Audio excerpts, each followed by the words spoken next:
E aí, pessoal, tudo bem? Bom, vamos falar aqui de história do futebol, porque faz tempo que eu não faço um vídeo de história, tem gente reclamando, até com alguma razão. Fiz um vídeo recentemente ali sobre o futebol de País de Gales, porque tinha time galês jogando o campeonato inglês. Então vamos seguir ali. Vamos seguir por ali na temática aqui. E vamos falar do campeonato de seleções mais antigo do mundo. E daí tem muita gente que fala, a Copa América é o campeonato de seleções mais antigo do mundo, disputado desde 1916, sei lá o quê. É mentira, tá? A Copa América, de fato, ela é disputada ali desde a década de 1910. De fato, ela é o torneio mais antigo de seleções no futebol mundial, ainda em disputa. Tá? É o torneio ainda realizado mais antigo do futebol mundial, sem contar o torneio de futebol dos Jogos Olímpicos. Tá? Mas não foi o primeiro torneio de seleções criados no futebol mundial. Essa primazia é do Home Championship, o campeonato da casa. É o campeonato britânico disputado pelas Home Nations, como os britânicos chamam os países, as nações que formam o Reino Unido. Então, é o campeonato das seleções ali de Inglaterra, Escócia, País de Gales e Irlanda do Norte ou Irlanda. Esse daí é uma coisa também, uma história para contar neste vídeo. Tá? O futebol começa a se estruturar ali no final da década de 1860, 1870, começam a surgir os clubes, as regras são estabelecidas, o esporte é separado definitivamente do rugby, e começa a surgir lá os campeonatos, as competições locais. E daí o pessoal, sobretudo na Escócia e na Inglaterra, o futebol cresceu muito, né? País de Gales, o pessoal ainda ficou mais pro rugby, na Irlanda, nas Irlandas, né? Mas na época era uma Irlanda só. Ainda tem o futebol gaélico, o hurling, lá as modalidades deles, que são as mais populares da Irlanda até hoje. Se bem que, assim, naquela época não era muito bem visto você jogar essas competições, né? Mas Inglaterra e Escócia começaram a jogar. E daí um chegou pro outro e falou, vamos ver quem é melhor? E daí eles organizam o primeiro amistoso, o primeiro jogo de seleções da história do futebol mundial em 1872, um jogo entre Escócia e Inglaterra, e termina 0-0. Esse jogo é famoso ali como o primeiro jogo de seleções do futebol mundial. Né? E depois eles começam a se encontrar com frequência. Todo mês de março, Inglaterra e Escócia se encontravam, faziam um amistoso ali para ver quem era melhor. E com o tempo, o País de Gales também começa a entrar na brincadeira. Então já virou uma parte do calendário, ali tem Inglaterra e Escócia lá, mas também começou a fazer parte de Gales e Escócia, e Gales e Inglaterra jogarem também todo ano, em algum momento ali do ano já tem uma tradição ali que em certo momento eles se encontram. E depois a Irlanda entra. A Irlanda era uma coisa só, né? Era uma só, daí a Irlanda entra também e começa a jogar contra a Inglaterra, contra a Escócia e contra a Gales. E daí eles pensam, vamos criar um campeonato? Então, já que todo mundo está jogando contra todo mundo, vamos criar um campeonato. E eles criam o Campeonato Britânico, ou o Home Championship, que teve sua primeira edição em 1884. Nessa edição, a gente hoje vê o futebol das Ilhas Britânicas, a gente pensa, Inglaterra, né? Inglaterra é muito melhor, muito mais rica, melhor campeonato do mundo, bibibibobobó, né? Mas não era bem assim, não. Tá? A Escócia era muito forte, ela era tão forte quanto a Inglaterra, se não fosse mais forte que a Inglaterra naquele período. Tá? E durante muito tempo a Escócia deu muito trabalho para a Inglaterra nesse campeonato. Né? A primeira edição, a Escócia é campeã. Segunda edição, a Escócia é campeã. Terceira edição, a Escócia e a Inglaterra dividem o título. Quarta edição, a Escócia é campeã de novo. Então, assim, a Inglaterra não conseguia tirar esse título da Escócia. A Inglaterra ganha o título sozinha só na quinta edição, em 1887, 88, né, na temporada de 87, 88. Mas depois a Escócia ganhou de novo. Né? Então, Escócia e Inglaterra dominavam essa competição. Gales e Irlanda ficavam para trás, aí brigando para não ser o último colocado. Vez ou outra, um desses times dava uma beliscada ali e conquistava um título aqui, um título ali. Mas, em geral, ficava entre Inglaterra e Escócia. E a Inglaterra demorou, viu, para dominar esse torneio. A Inglaterra só abre uma distância grande para a Escócia em número de títulos na década de 1950, quando o torneio já tinha 70 anos de vida. Então, assim, não foi uma coisa fácil ali. Até aquele período, a Escócia brigava cabeça a cabeça com a Inglaterra pelo número de títulos do Campeonato Britânico. O Campeonato Britânico ele teve até um jogo, ele era um torneio muito importante, teve até um jogo muito famoso, até por motivos tristes ali, né? Foi um Escócia e Inglaterra, na Escócia, em Glasgow, no estádio Ibrox, que é o estádio do Rangers. que o estádio estava superlotado, caiu um pedaço da arquibancada e matou 25 pessoas. Morreram, né? 25 pessoas morreram nesse acidente. Mas a competição prosperava, ela continuava existindo e ela tinha certa importância. Em 1950, ela serviu como eliminatória, como um grupo das eliminatórias europeias da Copa do Mundo. Então já aproveitaram que ia ter eliminatórias para a Copa do Mundo de 50 no Brasil, já pegaram esse torneio britânico, 2 vagas, hein? 2 vagas ali. Olha como eles estavam prestigiados, né? A Inglaterra ganha e vem jogar aqui no Brasil, acaba perdendo os Estados Unidos, todo aquele vexame todo, né? Que ficou famoso. A Escócia não quis vir, porque ela alegou que por ser vice-campeã ela já aceitava que a Inglaterra era superior, não fazia sentido ela vir jogar esse torneio, então a Escócia não vem. Até por isso a Copa do Mundo do Brasil teve 13 times e não 16 como programado, porque alguns países desistiram no caminho, a Escócia foi um deles.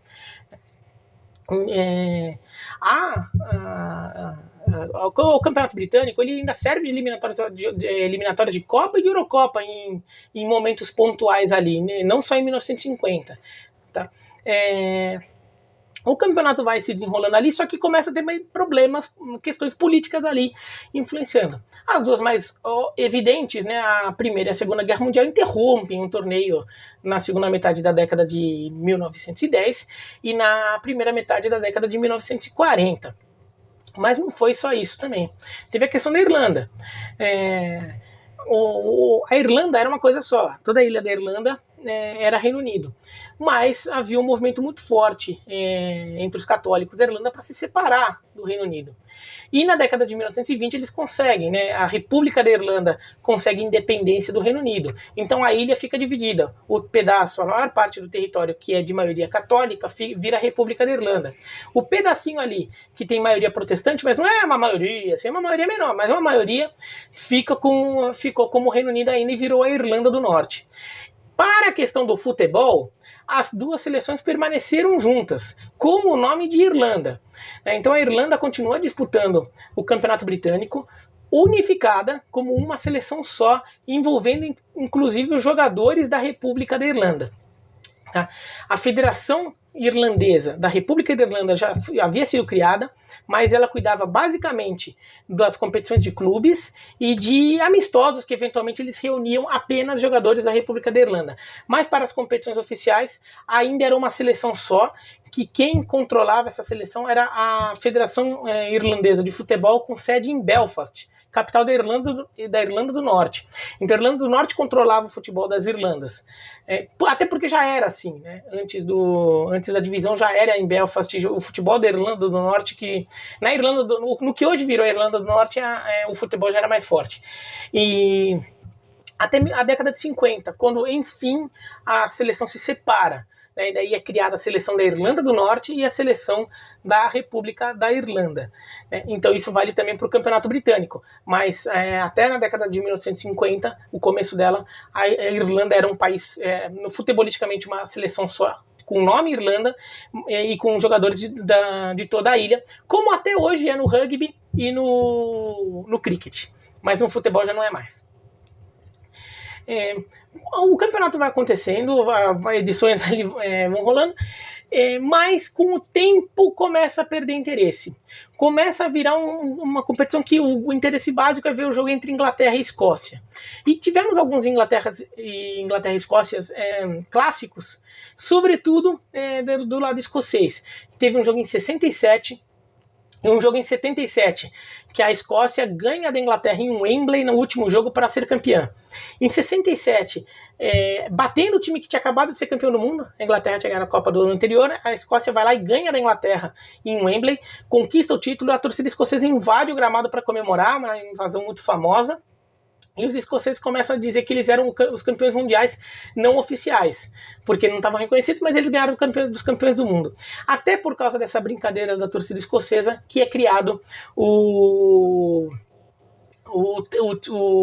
título do campeão mundial não oficial, que é dado para a seleção que ganha do clube, da seleção que era campeã do mundo. Já fizeram todo esse rastreio ali. Em 77, teve uma outra invasão de campo, também quando a Escócia vence a Inglaterra em Wembley para ficar com o título. Essa daí já teve um pouco mais, não foi só celebração não, teve um vandalismo ali no gramado, não agrediram ninguém, mas destruíram a trave, a rede, o gramado, o torcedor escocês pegou um pedaço do gramado para levar para casa. O Rod Stewart, o músico, estava nessa, no meio da torcida escocesa lá, ele também estava entre os que invadiu. Mas fora isso, o torneio vai perdendo importância ao longo dos anos, né? Os ingleses e escoceses, mas principalmente os ingleses, mas os escoceses um pouco também, começam a achar que ocupavam muitas datas ali do calendário deles, que poderia ser mais bem ocupada fazendo amistosos contra seleções mais fortes da Europa. Que essa ideia de um torneio só entre os britânicos já não estava fazendo tanto sentido assim. O público também começa a cair, né? O público já não começa a responder tanto, nem todo jogo começa a lotar, tirando os confrontos entre Inglaterra e Escócia, que continuaram tendo muito apelo. O hooliganismo estava ganhando muita força, sobretudo na Inglaterra, então isso começou a se tornar também uma preocupação muito grande das autoridades do Reino Unido na época, então também não havia o maior incentivo do mundo ali do governo para esse torneio continuar. E a situação na Irlanda do Norte começou a ficar cada vez pior, né, porque a disputa entre católicos e protestantes foi se acirrando, né, o IRA, o Exército Republicano Irlandês, que é um grupo católico, terrorista católico, que queria que a Irlanda do Norte também ficasse independente do Reino Unido e as Irlandas voltassem a ser só mais uma república da Irlanda, começou a fazer diversos atentados terroristas. A resposta também do lado britânico também não foi uma resposta muito delicada, com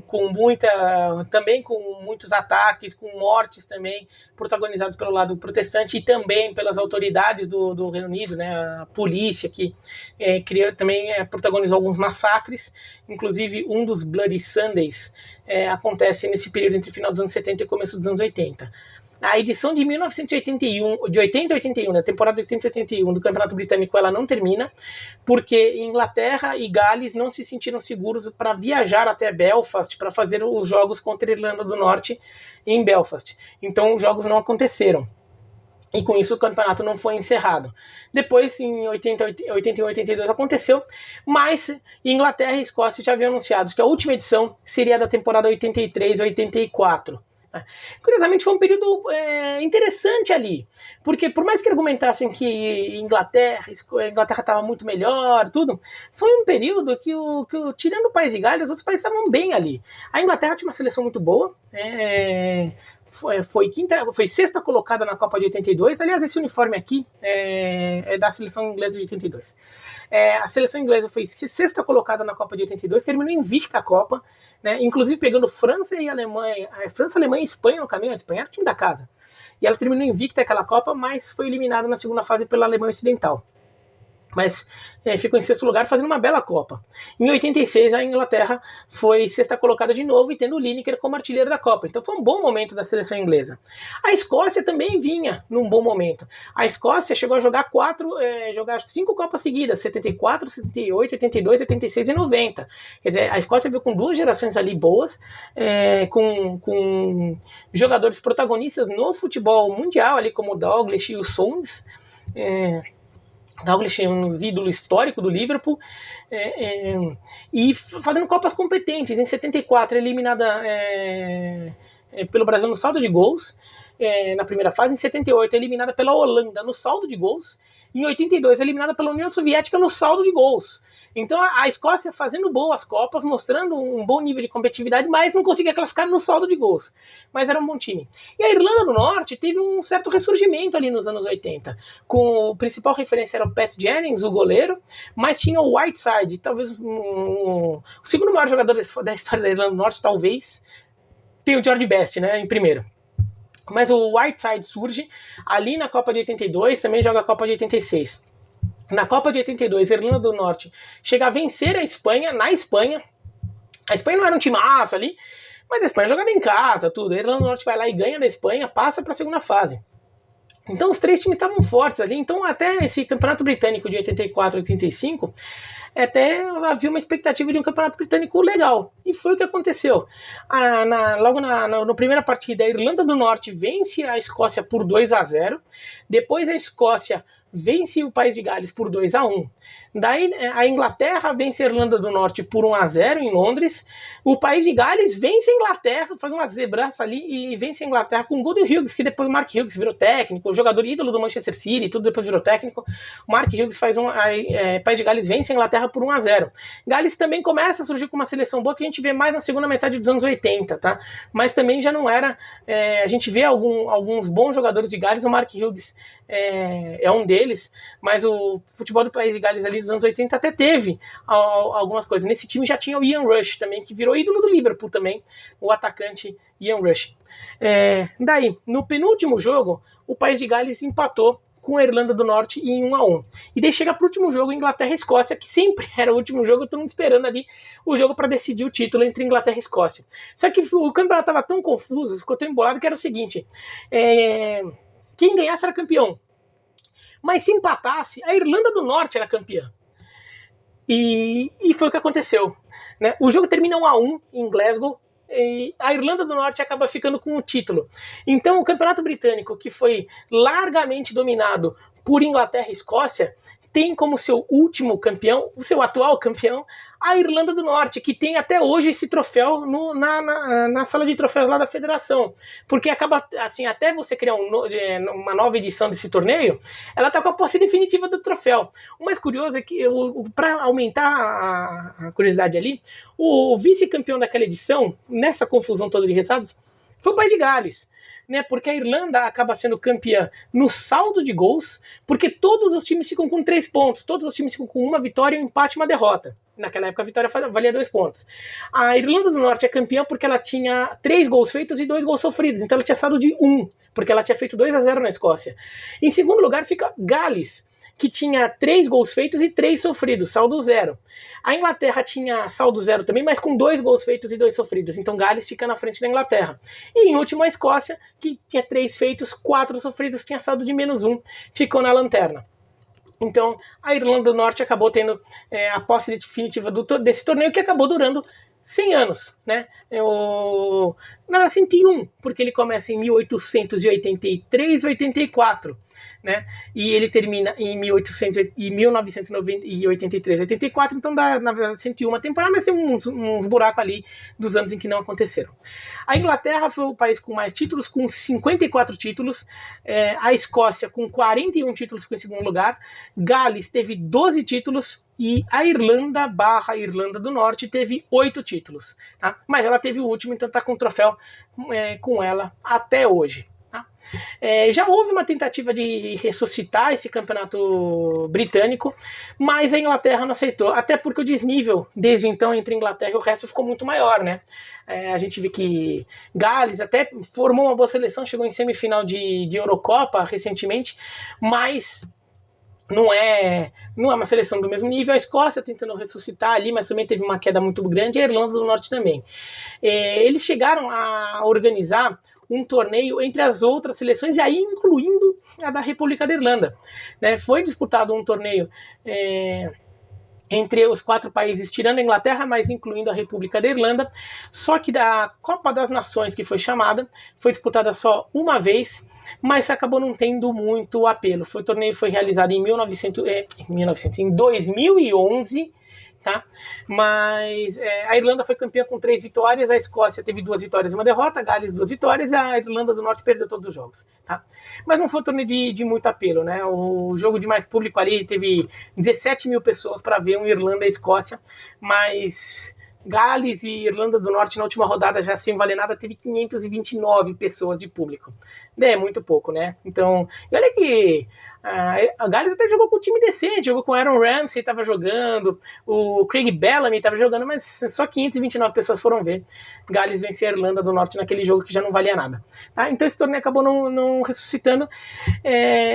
Por tradição seria muito curioso ver, mas de fato ele faria mais sentido se fosse um torneio equilibrado. Acho legais, acho essas copas regionais ali com países que têm rivalidades entre si, como ser uma Copa da Escandinávia, tudo, mas no caso do Reino Unido, a diferença de nível técnico hoje está muito grande, isso não incentiva muito a criar um torneio com muito apelo. Talvez fosse legal ressuscitar ele talvez como um torneio de base, um sub-20, por exemplo, e talvez fosse legal ali para você criar até um torneio relevante ali, seguindo a tradição do torneio, mas com outro formato que daí talvez tenha um pouco mais de apelo. Ou então contar que Escócia, Irlanda do Norte e Gales cresçam e convença a Inglaterra a fazer alguma coisa. Mas mesmo assim não daria para ser um torneio de pontos corridos, porque isso acaba ocupando 3 datas na pior das hipóteses. Talvez fazer, por exemplo, um torneio de mata-mata com sede fixa, e talvez valesse, porque daí você consegue achar um buraco no calendário, você faz, por exemplo, o jogo quinta e domingo, você mata em um buraco de calendário ali, você resolve esse jogo, e daí talvez até fosse divertido fazer de volta, mas já com esse formato de mata-mata e sede fixa. Tá? Mas é isso, então se gostou do vídeo, dá joinha, não gostou não, se inscreve no canal, clica no sininho para receber a notificação, escreve aqui embaixo o que vocês acham, tá bom? Tchau, tchau.